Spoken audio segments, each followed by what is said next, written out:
Hello and welcome everyone to the Metropolitan Futures Initiative Quarterly Report webinar. I'm Patricia DeVoe from the School of Social Ecology at UCI, and I just want to thank you for joining us today and taking the time to learn more about our latest report on business relocations in Southern California. So during this presentation, feel free at any time to type questions in the chat box on your screen. We will answer any questions at the end of the presentation. Also, if for some reason you need to exit the presentation early, please note that we are recording this presentation and will email all attendees the replay video link that you can watch or even share with your colleagues. So before we begin, let me first introduce you to our presenters today, John Hipp and Kevin Kane. John Hipp is the director of the Metropolitan Futures Initiative. He is a professor in the Department of Criminology, Law and Society, the Department of Urban Planning and Public Policy, and the Department of Sociology. He also co-directs the Irvine Lab for the Study of Space and Crime. His research interests focus on neighborhoods change over time, how that change both affects and is affected by neighborhood crime, and the role networks and institutions play in that change. He approaches these questions using quantitative methods as well as social network analysis. Okay. Kevin Kane is a postdoctoral research fellow in the Department of Urban Planning and Public Policy. He is an economic geographer in the quantitative spatial analysis of urban land use change and urban development patterns, municipal governance, institutions, and economic development. He approaches these questions using quantitative methods and high-resolution spatial data.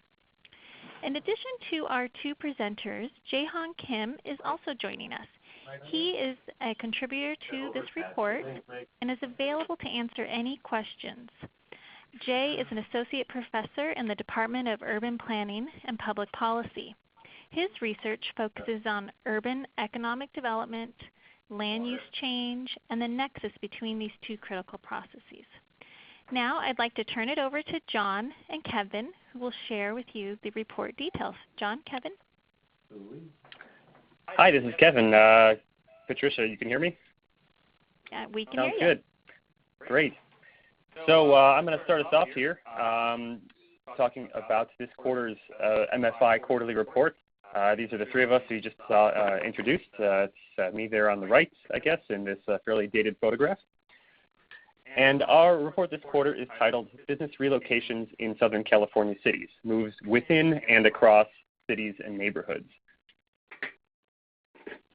So just to give you a little bit of an outline of the presentation we're going to give today, first I'll discuss a little bit about why did we choose to study business relocations.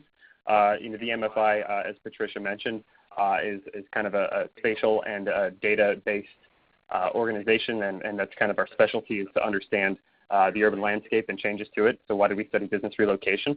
Second, we're going to go into a little bit about defining a business relocation for the purposes of a study.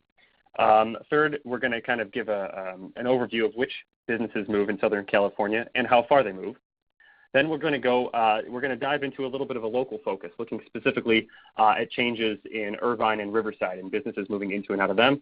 And then I'll discuss a little bit about the neighborhood context of some of these business moves. So why did we study business relocation for this particular quarterly report?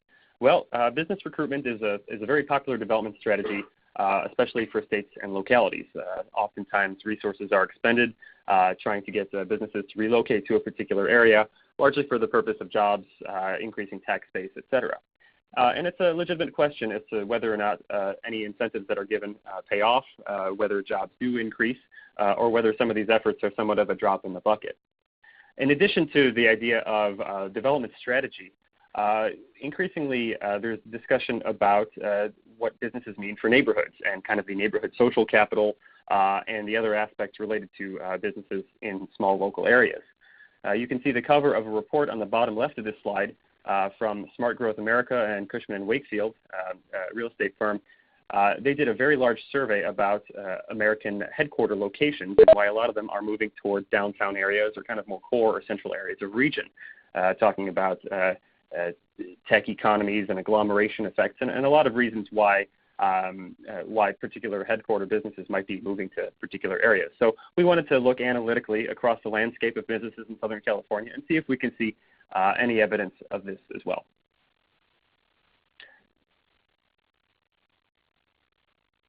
So in terms of defining a business relocation, and like I said, the MFI, at the MFI, what we do here is we try to integrate a lot of somewhat novel, somewhat smaller scale sources of spatial data to understand changes in the urban landscape. And a lot of studies of business relocation really only rely on data at the zip code level.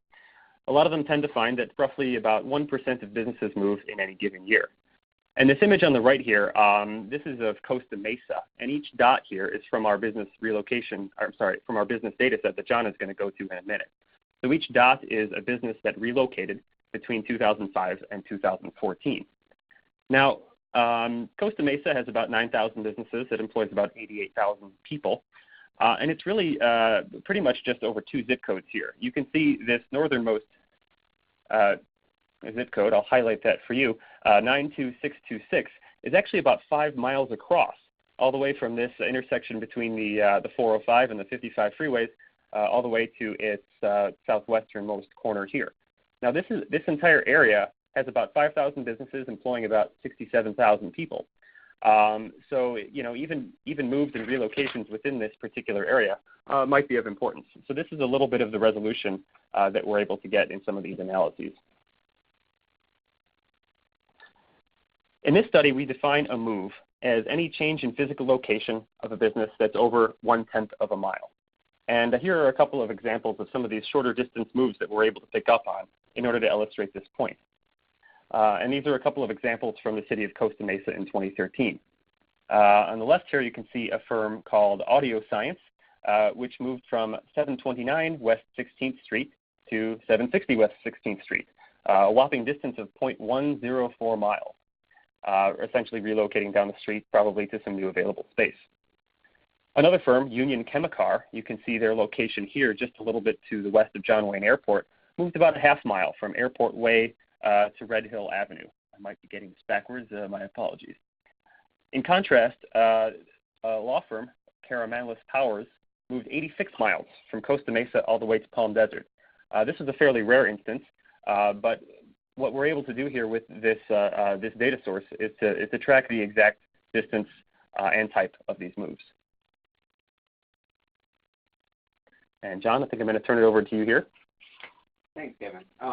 This is John again, and what we're able to focus, as Kevin emphasized, we're able to see all the moves that occurred, and not just those that crossed the boundaries, and as Kevin alluded to. That allowed us to find a lot of these real short distance moves that are not viewed in the existing literature that's available. So again, we were using this Reference USA data where we were looking at the location of all business establishments, and we looked at the 7-county area. So an important point is we did not look at relocations that were into or outside of the region. So we just didn't focus on those. That would be a whole separate study to do. We didn't focus on that here.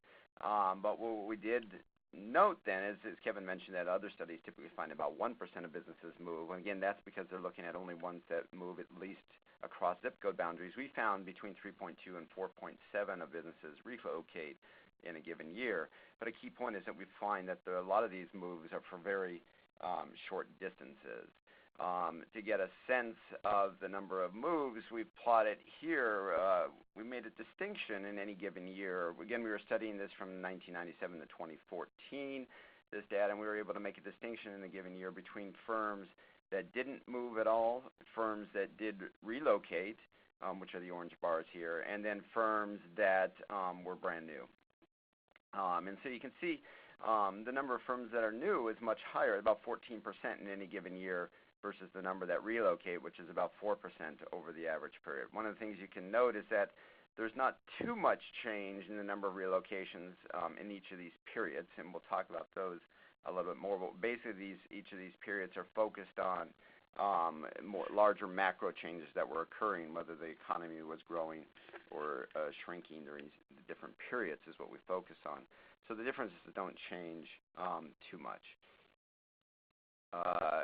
we focused on moves of all businesses we looked at, but we also looked at businesses within 6 different categories. We focused on retail, particularly interested in that, fire and insurance, real estate, what's referred to as fire industry. We focused on firms in that category. We also looked at education and healthcare, professional firms, those providing services, and finally industrial, as wanted to compare those as well. And like I say, we focused on 17 years of data, about 1 million businesses over these years, so a very large sample. And again, although this is only a small number of categories, they cover almost 7/8 of the total number of businesses. So these capture the lion's share of firms in the industry. As I mentioned before, these time periods that we focus on refer to different economic cycles that were occurring. The dot-com boom, and then the bust after that.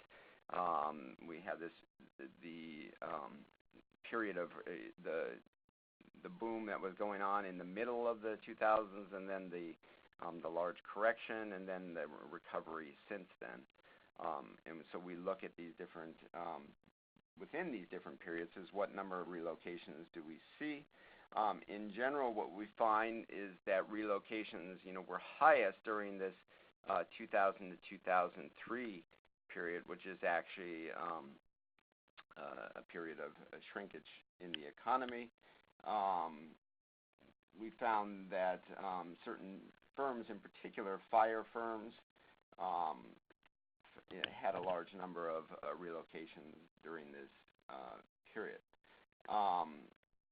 We also found that for a number of these sectors, the lowest rate of relocation was during the 2006 to 2010 period, which was, again, the major recession that occurred. And during that period, only about 2.3% of retail businesses, 2.6% of education health businesses, and a small percent of service businesses moved. So again, these economic cycles appear to be important, and we'll show in a little bit that also they're important for the distance of some of the moves that we do observe during these periods. It's interesting to note that retail businesses, there's been some concern lately about retail firms going out of business, etc. But we find that retail businesses show the lowest likelihood of relocating, with an annual relocation rate of about 3% across these periods. And if we look at the number of moves, so the previous slide we were looking at the percent of firms that move within a particular category. Here we were looking at the number of firms that are moving within any particular sector. And we can note a few things. First of all, the yellow line is professional firms, and you can see that in any of these periods, that typically professional firms constitute the largest sector, representing number of relocating firms in a given year. And in contrast to that, whereas we saw that the industrial firms had a relatively high percentage, they're actually a rather low number. The number of relocations in any given year for these industrial firms is quite low. A third feature to note here is that notice during the particular economic contraction of the large recession, 2006 to 2010, the number of moves from most of these industries dropped, quite precipitously. So there was far fewer moves occurring during that period. One final thing to note is this is the education health sector, which in general has a low number of moves. There was a huge number in 2010-2014 when we looked closer at our data. It turned out that was a bit of an anomaly going on, where there was a large number of firms that were just moving a very short distance, basically doctor's offices relocating. So that was a bit of a blip in the data that we noticed. When we ask about which types of businesses are most likely to move, in particular we were looking at the size of the firm, as existing literature suggests that that's a strong predictor. And sure enough, what we find, this is over the entire period, that the average firm that moves has an employee size of 14 and a half employees, whereas the firms that don't move, an average of about 11 employees. So again, consistent with what others have found, it tends to be the larger firms that are more likely to move. And there's various reasons that have been given for that. The firm changes in the firm size, either growth or contraction of the firm, or sometimes they're moving for higher quality space that they're looking for. So again, in general, we find that the average size of movers is slightly larger. It was interesting that during the contraction period of 2000 to 2003, there was pretty much no difference in the size of the firms that were more likely to move during that time period. And it was interesting within particular sectors, there were some little differences. The average size for service firms didn't matter. So for some industries, it's larger firms that move, not so for service. And in fact, for industrial firms, it was actually the smaller ones that were slightly more likely to move. So there were some differences when we look within sectors.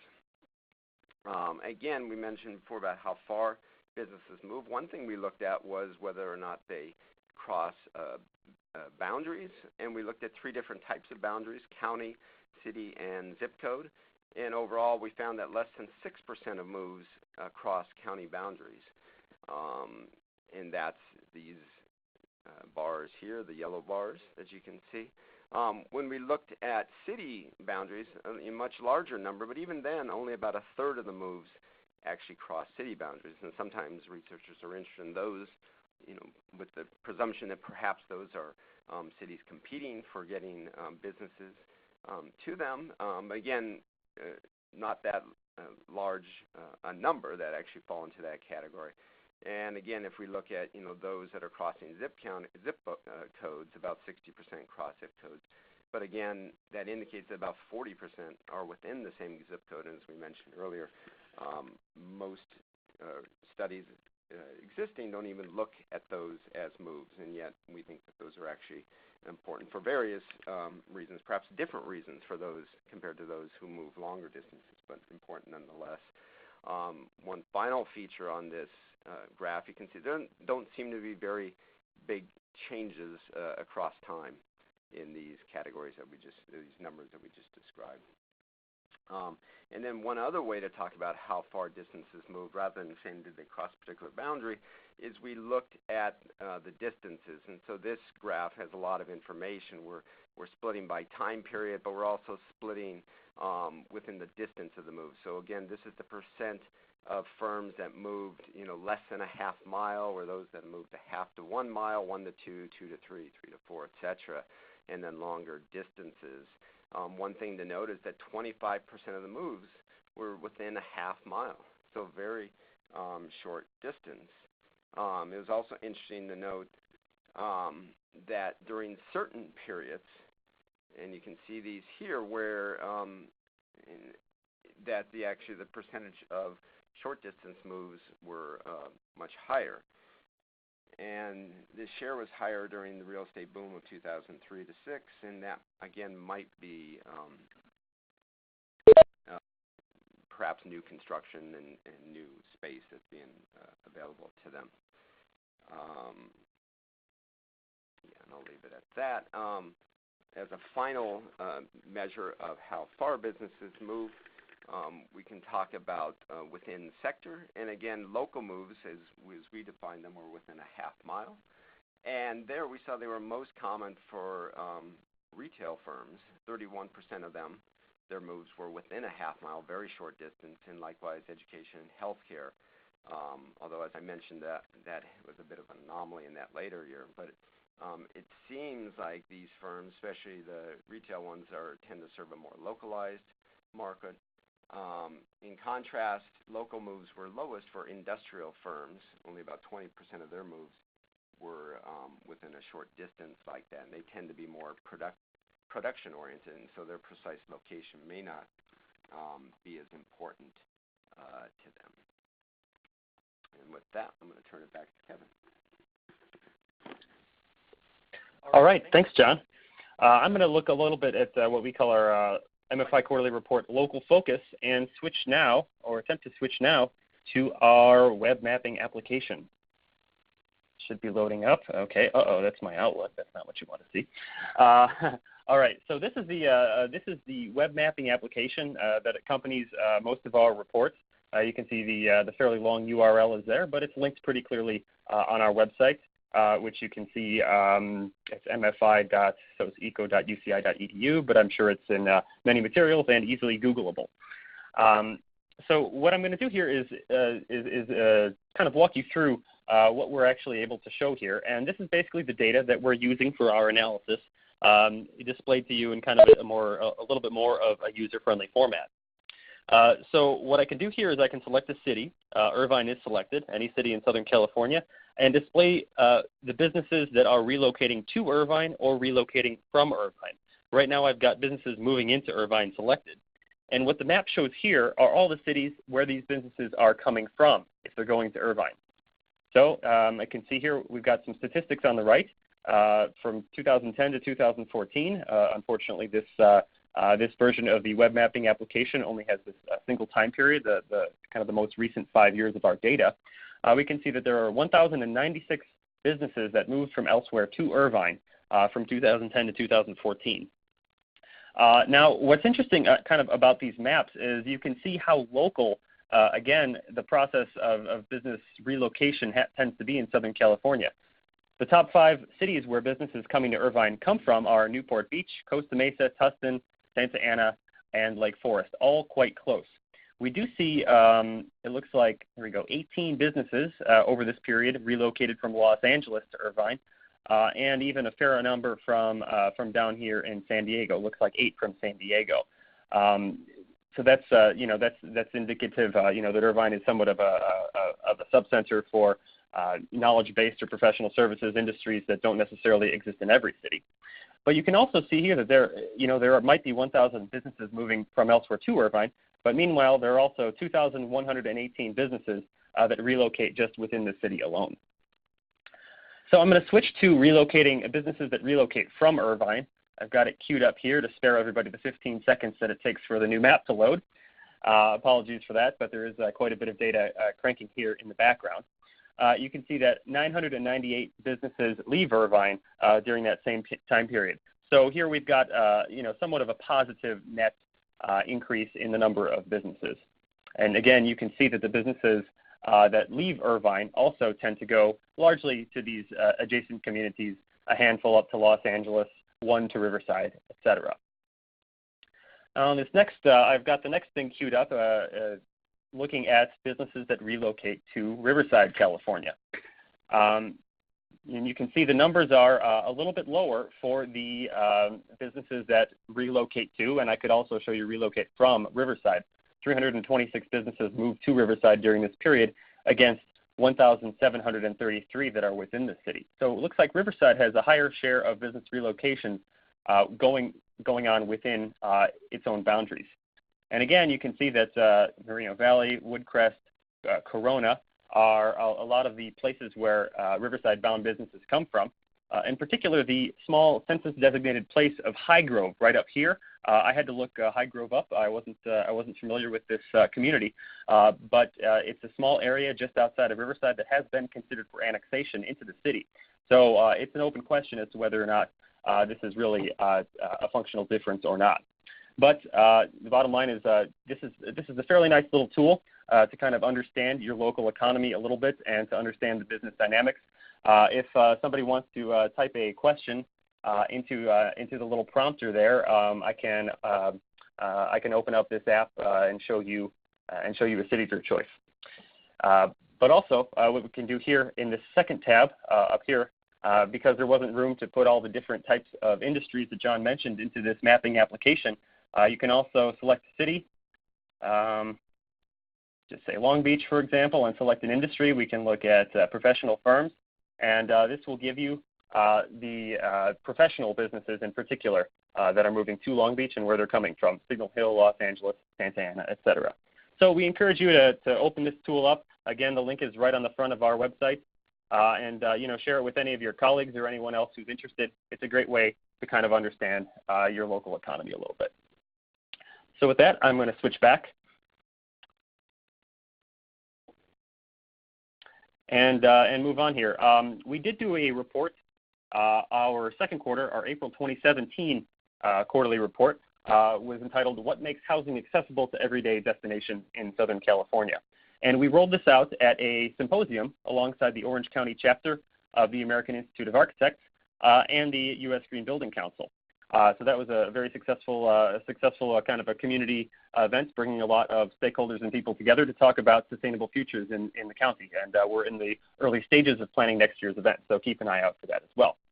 But I wanted to kind of try to link some of the themes here about accessibility to our study of business relocations as we talk about neighborhoods in the next little section. So, oh, excuse me, I accidentally went 2 slides up. So the idea that we were trying to get at during this April report is that having a store or a park or a restaurant or something nearby matters in an aggregate sense for mitigating traffic congestion and emissions issues across the region. So we combined the business data that we introduced earlier in this presentation with data on 5 million land parcels in Southern California and tried to establish some statistical relationships between accessibility and the characteristics of either a home or of a neighborhood. So it was very clear that the age and the size of a home were strongly related to its accessibility. In addition, one other finding was that higher income neighborhoods typically feature poorer access to things like grocery stores, restaurants, healthcare, things like that. One exception to this was parks and green space. There are a lot of variations by city, though, in this. For example, accessibility was actually better in newer homes in Chino Hills, whereas across the entire region, accessibility tends to be better to things in older homes just because of land use patterns, mixing, etc. In this report, we conducted a little bit of a case study of the central Orange County area, we could call it, Irvine, Newport Beach, Costa Mesa, which you can see in the map over here. And we looked at 13 recent multifamily housing developments. They totaled 4,600 units, which is actually a pretty substantial increase in the housing supply in the area, which is, certainly kind of a policy-relevant issue now with extremely high housing prices in the area. What we did is we simulated the impact of these new kind of multifamily denser types of developments on region-wide access to grocery stores. But the finding was that it increased grocery store accessibility by far less than 1%. So even though there were 4,600 new homes built, a lot of them kind of in denser environments, it was really a drop in the bucket in terms of overall accessibility and whatever traffic or emissions impact that might have had. So that got us thinking that business location, for example, just a single new store, can improve this a lot more than new housing. So we started to look at business moves in terms of what type of neighborhood, again, given this trends to compact growth or notions of headquarter locations possibly moving back to downtown areas. So what we did was we compared the neighborhood characteristics around a business before its move and after its move. So we said, is it increasing or decreasing along a few measures, and wanted to see what are the overall trends, or are these ideas kind of compact growth or proximity a little bit more anecdotal to see if they really hold over the urban landscape of Southern California. The first thing we looked at is what's called pedestrian friendliness. So this is a measure of street networks that comes from the EPA's Smart Location database. Basically, it's the percent of intersections in a neighborhood that are considered to be pedestrian-oriented in some way or another. Maybe they have shorter streets, more favorable light times for pedestrians, etc. And here in this image here, you can see we have our 5 business types, and we have all the time periods. And overall, you can see that a lot of downward pointing bars here. So by and large, businesses that relocate on average tend to relocate to less pedestrian-friendly areas. While this wasn't the case before 2000, after 2000, this has been almost universally true. Secondly, we looked at the population density before and after a business relocates, and we found a fairly similar trend. In almost every case, businesses tended to relocate to neighborhoods with a lower population density than the neighborhoods that they were in previously. This was definitely less pronounced before the year 2000. Definitely a little bit stronger relationships overall between 2003 and about 2010, and some reversal here. For example, service businesses are there's almost this is a fairly minor decrease right here. But overall, businesses tend to be moving to less pedestrian-friendly, less dense areas overall. The third of the four things that we looked at is the household income of the neighborhood before and after a business relocates. Now, certainly, these are year-over-year relocations, and over the course of a year, the average household income in a neighborhood tends to go up. So we netted that out and took a look at the change in income. And this trend isn't quite as clear or straightforward as the others. There are definitely a few notable exceptions, but in most cases, businesses tend to move to higher income neighborhoods than they were in previously. Again, John mentioned an issue with healthcare and education businesses. This was a little bit idiosyncratic and had to do with doctors and dentists' offices during this period moving toward a lot of large medical campuses, which have different socioeconomic characteristics nearby. And this tended not to be the case as much in professional or service industries. The final neighborhood characteristic we wanted to look at is other nearby businesses. So are businesses moving to areas with a lot of neighbors, what we might call agglomeration effects, or are they increasingly isolated? So we looked at the density of businesses within 1 mile, and again, we see a fairly similar pattern across most of these industries and across most years, where usually there is a lower density of businesses after the move than before. So businesses tend to be moving to less dense areas with fewer neighbors. Now, this kind of makes sense in the context of new space. If there is a new development or new area, it's likely that there's going to be lower population density nearby and lower nearby businesses. So this wasn't terribly surprising, but this does show that the empirical trend overall is toward these kind of less dense areas rather than kind of toward more dense areas. And this, again, is across the 7-county Southern California region. So I'd like to kind of summarize most of our findings over this report. As John mentioned, only about 3.2 to 4.7% of businesses move each year over 1997 to 2014, which is the span that we're able to get high-quality locational data. Only about 6% of relocations actually cross county borders, and only about a third of them cross city borders. But then again, this varies by city. We looked at Irvine and Riverside and found that Irvine actually has a higher share of its businesses going in and out of the city than Riverside. This has to do with a lot of things, though, the way city borders are drawn, the local economy, but again, something that you can understand a little bit better for your area using our web mapping application. Very few relocations appear to be longer than about 10 miles or involve cities very far away. In contrast, these local moves, about half a mile or less, are about a quarter of all business relocations. There are more retail, education, and healthcare moves that are short, but industrial businesses tend to do not have as many or as high a share of these local moves. Those tend to be more production-oriented, and perhaps our speculation is that some of these moves are, for industrial businesses, might be more process-oriented or business process-driven rather than simply changing physical space. Finally, as I just mentioned, businesses do tend to relocate toward less dense, less pedestrian-friendly, usually higher-income neighborhoods. This is likely reflective and just kind of a characteristic of greenfield development overall. And finally, I wanted to present a couple of next steps and policy recommendations. What we didn't really get a chance to dive as deeply into using our data-based approach is to understand why do businesses actually move. But this is something that we're working on generating a model and a potential future report on. One thing that would be very useful to distinguish, and is certainly useful for kind of policymakers, stakeholders, et cetera, to distinguish between is whether a move is based on some sort of a business purpose or whether it's simply based on changing needs for physical space. If there is a new office space or a new retail strip or something in the area, perhaps something would simply have to do with a lease. We had a previous report last year that the MFI conducted on employment centers in Southern California.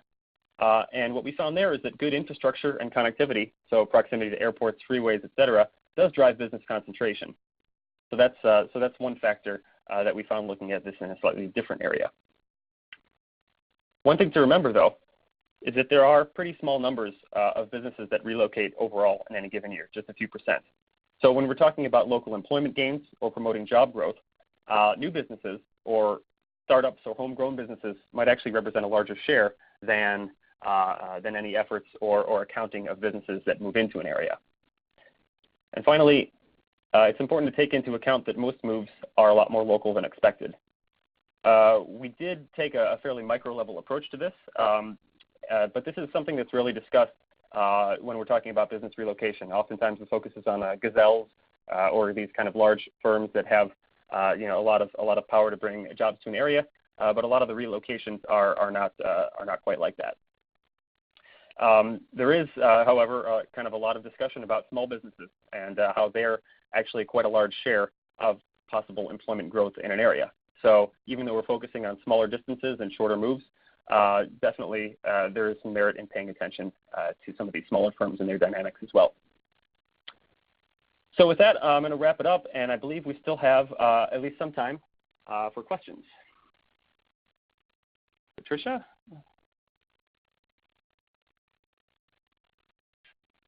Yeah, we do have one question right now that I'll read that you or John can answer. And this question is, how do you deal with a business that is consolidating operations from, say, multiple locations into one location? How do you look at that in the research? Want to take that, Kevin? Sure. I'll take the first stab at that. Thanks, Raphael, for posing this question. And that's something that is a little bit tricky. As John mentioned, the data source that provides establishment level information is called Reference USA. It's a product of Info Group's commercial database. And they've got essentially a fleet of people verifying this, and this is information that can be purchased for business use as well. And they assign unique identifiers for each type of business establishment. So generally, if there is a firm that branches out and there's clearly some sort of like a main establishment or a main location, that would probably keep the same code number. They call it an ABI number. But if it branches out, the branch would be considered a new establishment.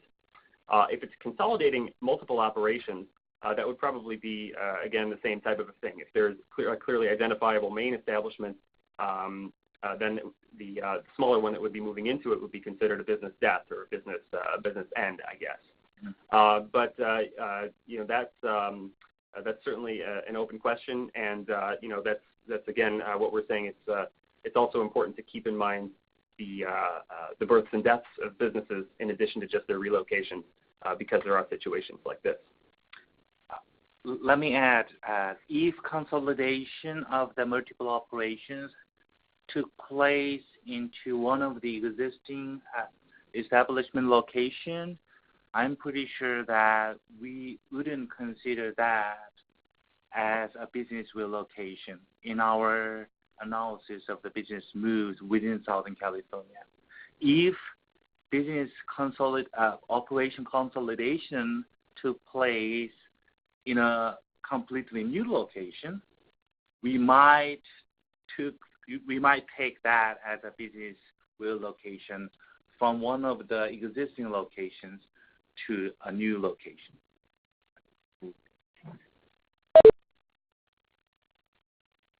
Great.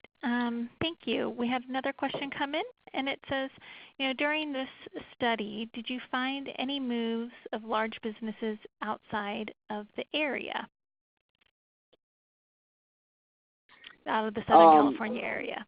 Did you look at that? Right. That's a great question, and that's of interest. We did not look at that. That was the decision we had to make. We've got, as it is, the data we had, like I said, there's over 1 million businesses in the Southern California region alone. To look at that question, what we would have needed to have done is to count for all businesses in the entire United States, because we'd have to match up the ABI number that Kevin was referring to somewhere else. So as far as firms moving in and out of the region, although that's of interest, we weren't able to look at it. Now, what was kind of interest to us here is that when we look at the distance of these moves, if you measure a distance decay of how far businesses move, you find a really sharp decay that, the vast number of moves are very short distances, and as you get further and further away, those distance boundaries we did, the number gets smaller and smaller, and what that indicates is that when you get to these really long distance moves like we're referring to here, they're actually very, very few, and that's what we would suspect if we actually measure it, that would be the case. Now, that's interesting because, of course, these long distance moves are often of great interest. In part, they are naturally because they can be rather large firms. The question referred to Toyota and that sort of thing. So if a really big firm either moves in or out of a region, that can naturally be of great interest to the media and others. Nonetheless, it is worth emphasizing in our studies that it's a very, very small percentage. So, how important they are for the local economy is not something we looked at, but it's an interesting question because they, even though they seem very important, they are a rather small proportion of the overall move. Yes, at least in terms of new job creation, I think the contribution of new business creation is much more important than business relocations. Great. I think that looks like that was our last question, and we're coming up to the end of our allotted time for everyone. And just wanted to thank you if you were able to join us today. That's wonderful. We will be sharing, I will be sharing the recording of this presentation with you via email. I'll also be sure to include the link to the Metropolitan Futures Initiative website and a link to that map that Kevin showed so that you can go in and specifically look at your city of interest. So with that, I want to thank everyone, thank our presenters, and have a wonderful rest of your day.